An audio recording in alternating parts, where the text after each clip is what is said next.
francophone de l'ouest de l'île ait tout simplement acquis un statut bilingue par l'intégration avec le McGill University Health Center. On considère que les francophones de l'ouest de l'île ont le droit d'avoir un milieu de travail en français. Et c'était l'engagement. Quand on avait formé la coalition, on avait postulé, on était d'accord avec une affiliation, mais pas avec une assimilation de l'hôpital de la Chine. L'hôpital de la Chine, en étant affilié, aurait maintenu son conseil d'administration autonome et il aurait gardé son statut francophone. Alors, il y avait eu des engagements dans ce sens-là. Il y avait eu une motion de l'Assemblée nationale le 7 juin 2017 qui reconnaissait à l'hôpital de la Chine son statut unique dans l'ouest de l'île, en particulier pour les francophones.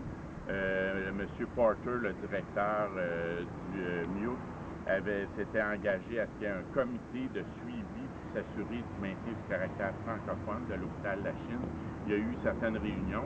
Il devait y avoir un rapport à tous les 3 ans et il devait inviter les représentants des groupes, je dis textuels, des groupes qui ont intérêt à ce que l'hôpital maintienne son caractère francophone. On n'a jamais été invité, ni la Société Saint-Jean-Baptiste, ni le Mouvement Montréal français, ni le président du comité de relance.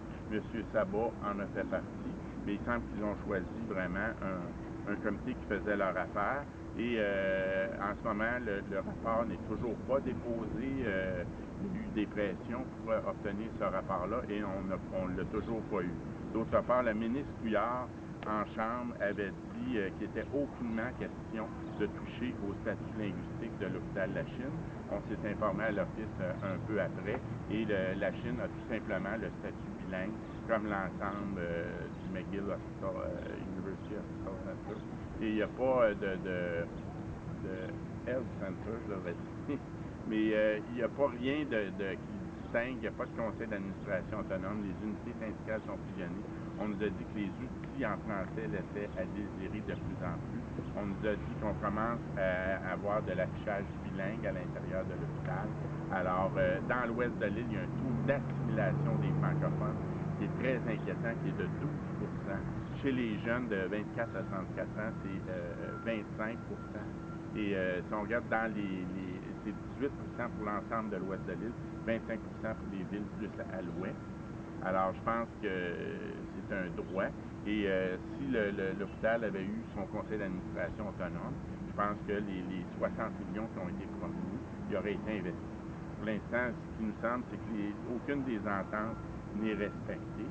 Le comité de relance n'est pas fonctionnel. Il n'y a pas de rapport qui a été mis. Le statut linguistique francophone n'est pas respecté. C'est tout simplement, ça devient un hôpital bilingue. L'argent qu'on avait promis pour dorer la pilule n'a pas été donné. Alors, il semble que cet argent-là, où est-ce qu'il est passé? Est-ce qu'il est allé dans le méga-hôpital? McGill, peut-être, pourrait être investi, on ne sait pas. Alors, c'est sûr que pour nous, on a mis aussi un jugement. Dans le reste du Canada, ce genre de situation-là, on appelle ça de la discrimination. Il y a eu des jugements. Par exemple, j'en ai un ici qui a été fait en Nouvelle-Écosse, où il y avait eu une fusion de municipalités où on a considéré que le fait que les investissements n'étaient pas donnés dans les structures scolaires francophones, ça constituait une discrimination. Alors, on va évaluer la possibilité de faire une plainte à la Commission des droits de la personne ou d'entreprendre des démarches judiciaires, mais c'est sûr que pour nous, c'est complètement inacceptable. Et en ce moment, toute la partie ouest de l'île, à partir de Ville-la-Salle, il y a 34% de francophones de langue maternelle. Là, je passe avec les données de Statistique Canada 2006. 34% d'anglophones de langue maternelle et aucun hôpital francophone. Alors, c'est inacceptable et c'est la même situation. Si on regarde au niveau des cégeps, un peu toutes les institutions anglophones sont surfinancées. Et d'après la loi 101, pour qu'un hôpital ait un statut bilingue anglais-français, il doit servir une majorité d'anglophones. Et tous les intervenants à qui on a parlé nous ont dit que la clientèle était très majoritairement francophone ici, même à 80%.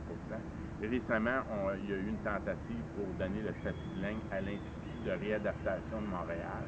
Encore une fois, malgré l'opposition des travailleurs, ici, il y avait toute une coalition. L'Office, finalement, comme c'était une fusion, a été obligé de faire une évaluation de la clientèle et ils ont trouvé que 89% de la clientèle de l'Institut de réadaptation était francophone. Et on s'apprêtait à lui donner un statut bilingue. Alors, je pense qu'il faut réagir. Je remercie le docteur Sabat.